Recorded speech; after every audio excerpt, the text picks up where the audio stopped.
Ajay, doctor Ajay Kumar ने बोला, वो आपने जरा गलत बोला कि वो दोनों उन दोनों को हमने शादी करवाई। अरे तुम नहीं कराए भाई, वो तो लव मैरिज कर लिए हैं। वो एक दूसरे से मोहब्बत से मिलके कर लिए, कोई अक्षता नहीं डाला, कोई पिलाए नहीं, कोई साथ फेरे नहीं लिए, कुछ नहीं। कहाँ मिले वहां दोस्ती हो गई, और इसलिए दोस्ती हो गई, दोनों मिलके हम ओडिशा को बर्बाद करेंगे। ओडिशा का जो ये है माइंड से दोनों मिलके बेचेंगे। अगर खाना भी है तो मिलके खाएंगे। इस वजह से उनका जो लव मैरिज है उसको तुम पक्का मत समझो। लव मैरिज में कभी कभी उल्टा भी होता है। और दूसरी चीज, मोदी जी और खासकर हमारे पटनायक जी आज के क्या पाए, ये दोस्ती करके क्या पाए आपने? अरे कभी कभी डबल इंजन फेल होती है, और डबल इंजन काम नहीं करे तो पहला इंजन भी फेल होता है। देखिए, कांग्रेस पार्टी ने प्रदीप पोर्ट दिया कि नहीं? प्रदीप, हाँ। और रोरकेला स्टील प्लांट किसने दिया? कांग्रेस ने दिया ना? क्या मोदी ने दिया? और चिल्का नावल एकेडमी किसके जमाने में हुआ? और मानचेश्वर में रेल कोच फैक्ट्री हुई, कब हुई? अच्छा, ये तेल ऑर्डिनेंस फैक्ट्रीज कब बने?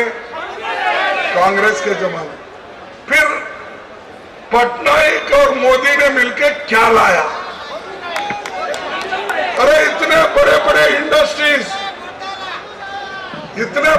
इंडस्ट्रीज कांग्रेस ने लाया, नेहरू जी ने लाया, और उस वक्त के पटनायक जी साथ दिए, ये काम हुआ।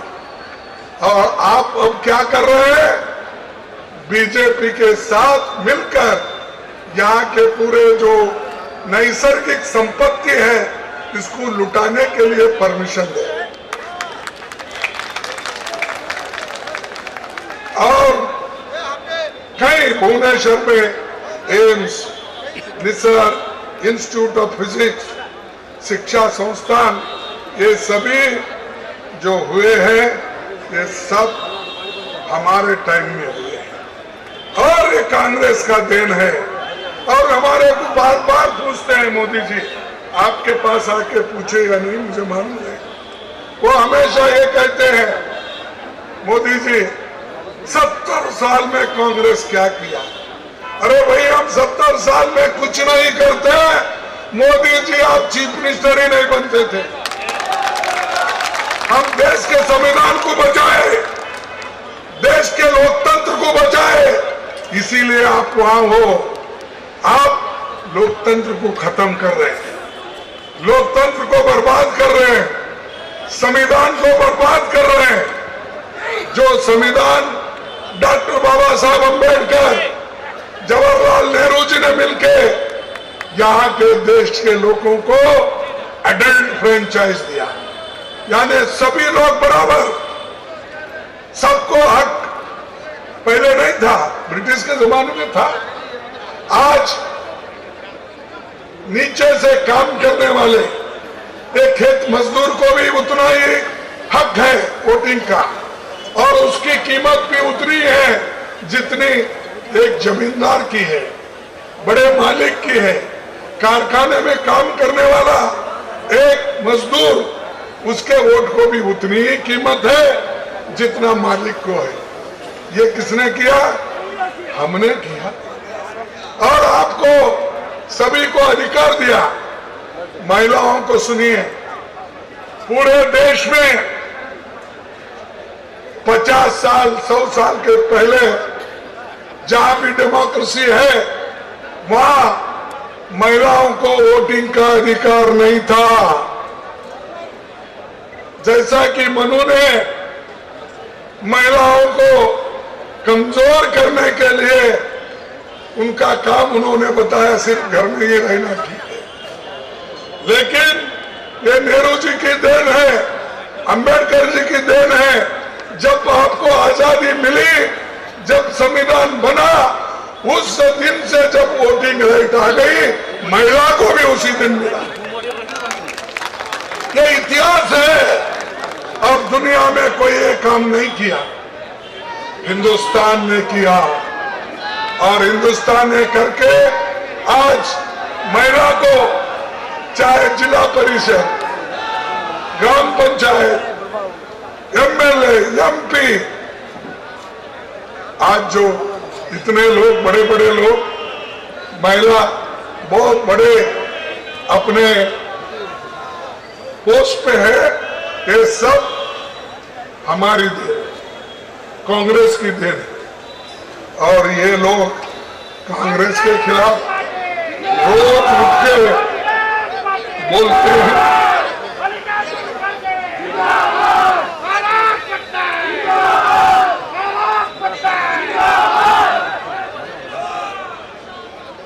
बड़े बड़े लोग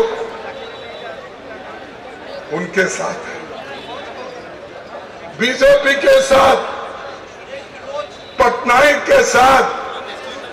कौन है? अमीर लोग हैं, अमीर लोग। और गरीबों के साथ कांग्रेस हमेशा खड़ी हुई है। अरे यहां ओडिशा में 29% शेड्यूल ट्राइब लोग हैं, 16% एसटी है, एससी है, बैकवर्ड्स अधिक है। इसके बावजूद भी इन लोगों को कोई आज तक बड़ा काम नहीं मिला। ये पटनायक के गवर्नमेंट में कोई बड़ा आदमी या कई बड़े हुद्दे पे इन्होंने नहीं बिठाया। इसीलिए आप हिम्मत करो, एक हो जाओ, अपने हकूक के लिए लड़ो।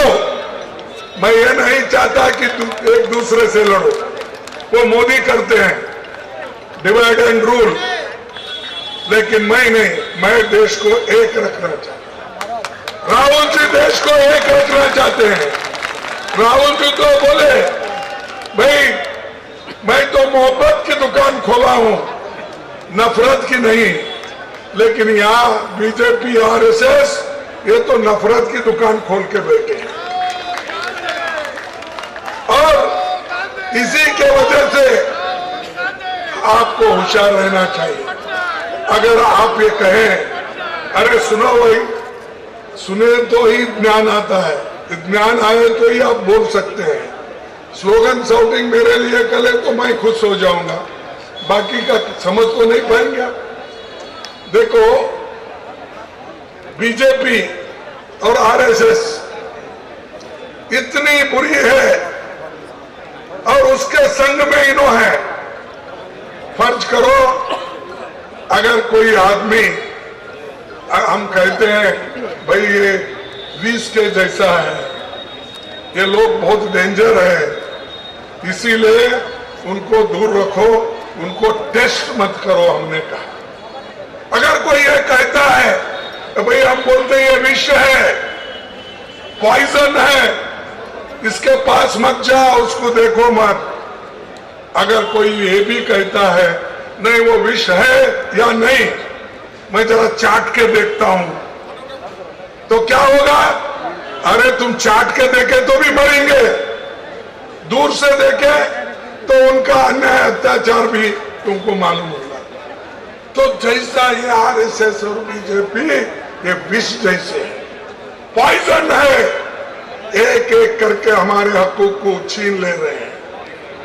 एक एक करके हमारे जितने भी हक थे, महिलाओं के हो, एसटी के हो, एससी के हो, वो सब खत्म कर रहे। आप देखिए बाजू मणिपुर में क्या हो रहा है, हजारों लोग मर रहे हैं, महिलाओं का रेप हो रहा है, सैकड़ों गाड़ियां जल गए, घर जल गए।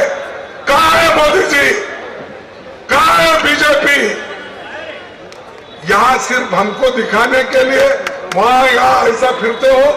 जाके अपनी सूरत बताओ मणिपुर में, जाके बताओ नागालैंड में, तब आपको मालूम होगा। देश को एक रखने के लिए अगर कुर्बानी भी देना पड़ती है तो आपको देना पड़ेगा, क्योंकि आप में वो हिम्मत नहीं। जब इंदिरा गांधी जी को कहा गया, और इंदिरा गांधी जी भी ये जानती थी कि आज नहीं कल मुझे धोखा है, मेरे जान को खतरा है, फिर भी मैं डरने वाली नहीं है, बोल के उन्होंने अपना आखिरी भाषण कहा था, यही कहा था। जो नेता ने आखिरी भाषण यहां कही, जाने का बाद उनके शरीर में 32 गोली डाल के उनको मार दिया। क्या कसूर था? क्या किसी के पैसे लूटे थे? क्या किसी का माइन लूटा था? क्या किसी की संपत्ति हड़प की थी? उन्होंने देश को एक रखना चाहते थे, लेकिन ये लोगों ने मार दिया। राजीव गांधी यही चाहते थे, जैसा मां देश को एक रखना चाहती है वैसा ही हम भी करें। तब उन्होंने भी जब मद्रास में, चेन्नई में गए, श्रीपेरुम्बदूर में जब मीटिंग हो रही थी, तब एक महिला ने सीढ़ियों पर ठहर के स्वागत करते हो, वो महिला अपने कंबर पे मानो बॉम्ब बनाकर लेकर बांध के लेके गई थी, और वो हार डालते डालते उनके गले में बॉम्ब स्फोट हुआ और राजीव जी के देह का, शरीर का टुकड़े टुकड़े टुकड़े हो गए। उनका सूरत भी कोई पहचानता नहीं, उनका शरीर के हर एक भाग अलग अलग हो गए थे। वो किसके लिए उन्होंने किया? वो देश के लिए किया कि अपने लिए किया? बोलिए आप। फिर ये पटनायक को समझ में नहीं आता, ये आरएसएस को समझ में नहीं आता, ये बीजेपी को समझ में नहीं आता। ऐसे लोग हमारे देश के लिए जान दिए, और मोदी जी सबकी जान ले रहे। वो ये जानते हैं, बेटा लो हमारी बात नहीं सुनता, ईडी का रेड करो, इनकम टैक्स का रेड करो,